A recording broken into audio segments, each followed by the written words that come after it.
अरे हमारे वक्त का मुजद्दिद जब इस बात पर फख्र करता है, या गौस तुझसे दर, दर से सग और सग से है मुझको निस्बत। ये भी नहीं कहा डायरेक्ट गौसे पाक आपसे डायरेक्ट मुझे निस्बत है, ये नहीं कहा, बल्कि या गौस आपसे आपके दरबार को निस्बत है, आपके दरवाजे से आपके कुत्ते को निस्बत है, और आपके कुत्ते से मुझ अहमद रजा को निस्बत है। तुझसे दर, दर से सग और सग से है मुझको निस्बत। मेरी गर्दन में भी है दूर का डोरा तेरा, और इस निशानी के जो सग हैं नहीं मारे जाते।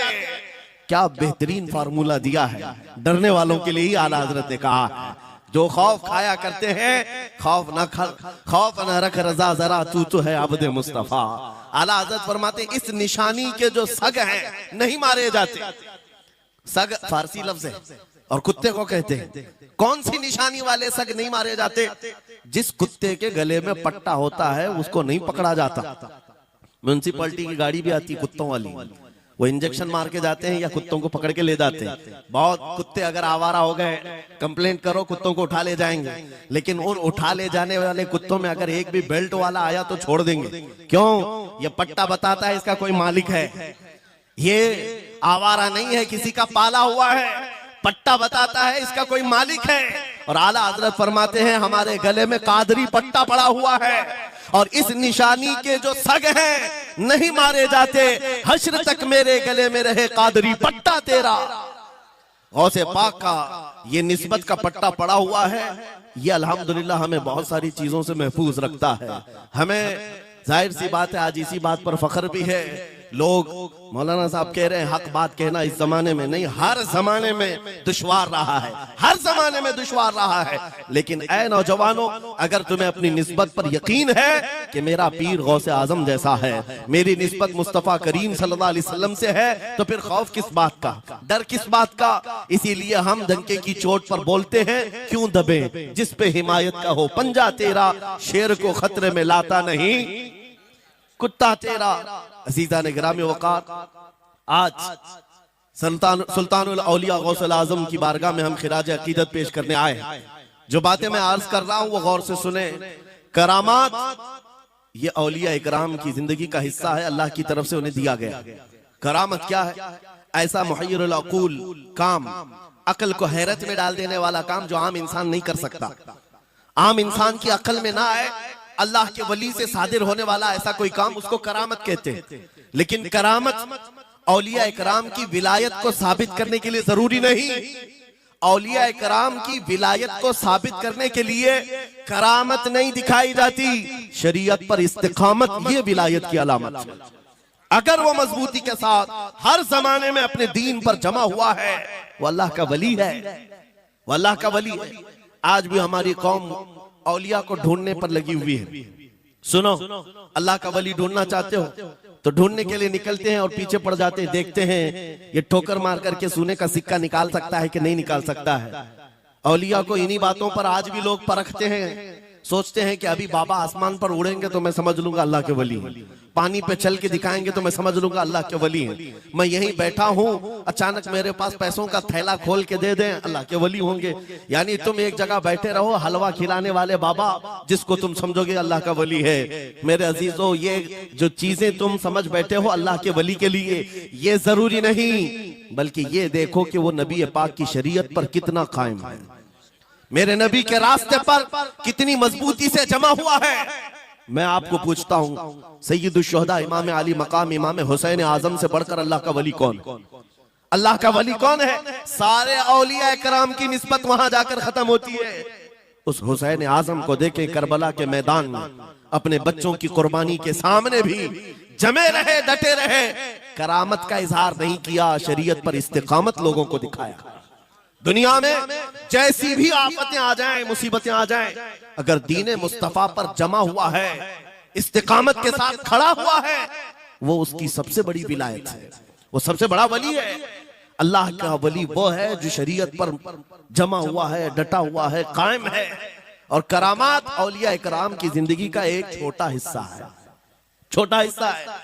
और इस्तिकामत ये बहुत बड़ा हिस्सा है। जमे रह जाना किसी बात पर, खौफ न खाना बातिल ताकतों से, न डरना, इन जालिमों से। ये औलिया कराम की जिंदगी का खास वतीरा है। आज हम सबको जिस चीज की जरूरत है वो करामत की नहीं, इस्तिकामत की। करामतें सुनते भी आया, अब करामत से आप ये समझते हैं कि काया पलट जानी चाहिए। लोग आज मजाक भी करते हैं। कुछ वो मॉडर्न ख्याल के डॉक्टरों और प्रोफेसरों के लेक्चर सुन करके पागल जो हो चुके सोशल मीडिया पर, वो भौंकते हैं करामात औलिया पर। क्या अब करामात क्यों नहीं दिखाते अल्लाह के औलिया? ये जो हालात बदले हुए हैं, इन हालात में इनकी करामतों से जमीन क्यों नहीं पलट जाती? जालिमों के मुंह में कीड़े क्यों नहीं पड़ जाते? मेरे अजीजों, पूरी दुनिया करामात से नहीं चलाई जाती। वल्लाह मुसब्बिबुल असबाब, असबाब पर रखा है। एक मशहूर जमाना बुजुर्ग हजरत मोहम्मद जाम रहमतुल्लाह अलैह बगदाद के हलाकू के जमाने के थे। हलाकू बादशाह जिसने बस्तियों की बस्तियां वीरान कर डाली और इतने कत्ल कर दिया था, जहां से गुजरता था इंसानों की खोपड़ियां। उसका जब बगदाद पर हमला करने का इरादा हुआ तो बगदाद से कई मील दूर उसका लश्कर लेकर वो पड़ाव किया और अपने 2 सिपाहियों को बगदाद का मुआयना करने के लिए भेजा। और उसकी दहशत तारी थी सब शहरों में, हलाकू अगर आ गया तो हिलाक हो जाएंगे, इसके फौजी सबको बर्बाद कर डालेंगे। हलाकू का नाम सुनते ही लोगों में दहशत तारी होती थी। तो 2 सिपाही 2 फौजी हलाकू के बगदाद मुआयना करने के लिए आए तो लोगों में खलबली मच गई। अब जाएं तो कहां जाएं? तो हजरत मोहम्मद जाम रहमतुल्लाह अलैह एक बुजुर्ग थे, उनके पास लोग दौड़ते हुए आए और वो वजू फरमा रहे थे। उनके हाथ में पानी का कटोरा था और आकर के लोग रोने लगे, हुजूर हलाकू आ गया, बगदाद तबाह कर डालेगा, बगदाद को बर्बाद कर देगा, आप बचा ले, अल्लाह के वली हैं, आप दुआ करें। उन्होंने अपनी कटोरी पलट दी और कहा जाओ, अल्लाह हिफाजत करेगा। रिवायत में मिलता है कि वो 2 सिपाही ढूंढते ढूंढते रह गए, उनको बगदाद नजर ही नहीं आया। कोई बगदाद का न घर दिखा, न महल, न रास्ता, कुछ नहीं। वापस वो अपने बादशाह के पास जाकर कहते हैं हम तो बहुत ढूंढ करके आए, बगदाद मिला ही नहीं। हलाकू ने उन दोनों सिपाहियों को कत्ल कर दिया। कहा कि तुम झूठ बोलते हो, मुझे बगदाद की रोशनी यहां से दिखती है और तुम्हें कैसे नजर नहीं आया? या तो तुम निकम्मे हो या तो फिर मेरे साथ धोखा कर रहे हो। कत्ल कर दिया। दूसरे दिन अपने खास 2 वजीरों को भेजा कि जाओ बगदाद का मुआयना करके आओ, गलियां, वहां की सड़कें और वहां के महल्लात, वहां की इमारतें देख आओ। ये 2 वजीर गए और ढूंढते रहे। जैसे ही वो बगदाद में इंटर हुए, आज फिर लोग हलाकू के इन वजीरों को देखकर दौड़े दौड़े भागते हुए इस अल्लाह के वली के पास आया हज़रत मोहम्मद जाम। आज फिर रोने लगे, कहा हमारी बीवियां बेवा हो जाएंगी, हमारे बच्चे यतीम हो जाएंगे, सब मारे जाएंगे, आप बचा लें। आज फिर से उन्होंने कटोरी पलट दी, कहा जाओ अल्लाह हिफाजत फरमाएगा। अल्लाह वालों का ये तसर्रुफ है, ये करामात है। वो चाहे तो पूरे लोगों को पोशीदा कर दे जालिमों की नजर से।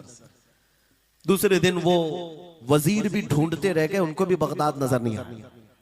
वापस गए, बादशाह के वो बड़े मोतमद लोग थे, कहा कि हम भी गए लेकिन हमको बगदाद नजर नहीं आया। हलाकू को बड़ा ताज्जुब हुआ, ऐसा कैसे हो सकता है? लोकेशन बिल्कुल सही है, हम सामने चंद मील के फासले पर है और इनको बगदाद नजर क्यों नहीं आता? तीसरे दिन उसने कहा कि अब किसी मुआयने की जरूरत नहीं, कोई जायजा लेने की जरूरत नहीं, हम डायरेक्ट जाते हैं, फौज को तैयार करो। पूरी फौज को लेकर के जब तैयार होकर वो बगदाद के सरहद पर आकर खड़ा हो गया, उसके जंग का बिगल बजा और तबाही के आवाजें आने लगी, तो आज लोग फिर दौड़ते हुए हजरत मोहम्मद जाम के पास आए और उनसे रो रो कर गिड़गिड़ाने लगे, कहा आज तो आफत आ गई, बड़ी बला आ गई। तवज्जो से सुनना मेरे अजीजों, आज आप अगर ना बचाएं तो सब तबाह हो जाएंगे, बर्बाद हो जाएंगे। आज आप अपनी कटोरी उठा रहे थे, उन्हें गैब से निदा आई, ए मेरे महबूब बंदे, कब तक तुम अपनी कटोरी उठाकर इनको बचाते रहोगे? इनको मोहलत दी गई थी अपने अमाल दुरुस्त करने की, ना इन्होंने तौबा किया, ना अपने अमाल दुरुस्त किए। इनको इनके हाल पर छोड़ दो। अल्लाह के वलियों को हुक्म होता है अल्लाह का, अब इन्हें न बचाया जाए तो जाहिर सी बात है वो हुक्म इलाही के पाबंद है। उन्होंने वो कटोरी छोड़ दी। फिर हलाकू दाखिल हुआ बगदाद में और ऐसी तबाही मचाई थी कि पूरे बगदाद की सड़कों में सिर्फ खून ही खून था। तबाह बर्बाद कर दिया, ईंट से ईंट बजा डाली। इस वाक़े को मैंने पढ़ा, उसके बाद ये महसूस हुआ अल्लाह के औलिया इकराम मदद जरूर करते हैं, लेकिन एक वक्त तक, जब वो वक्त आ जाए अल्लाह की तरफ से मना हो जाए कि ये कौम बड़ी सरकश है, अब इनकी मदद ना की जाए, तो फिर ये हाथ उठा लिया करते हैं और इनको हालात पर छोड़ दिया जाता है। अज़ीज़ान गिरामी वक़ार, औलिया कामिलीन की करामतों पर भौंकने वालों से भी मैं यही कहूंगा, वो चाहे तो पल भर में हालात हमारे बदल दें, चाहे तो जमीन को उलट पलट दें, लेकिन वो अल्लाह के हुक्म के पाबंद होते हैं। और लोगों के लिए ये बात है, नसीहत है कि जब ऐसे हालात आ जाएं, आप इधर उधर भागने की बजाय पहले अपने दिल की तरफ देखें, कहीं मेरे गुनाहों से दिल के धब्बे बढ़ तो नहीं गए, मेरा दिल सियाह तो नहीं हो गया।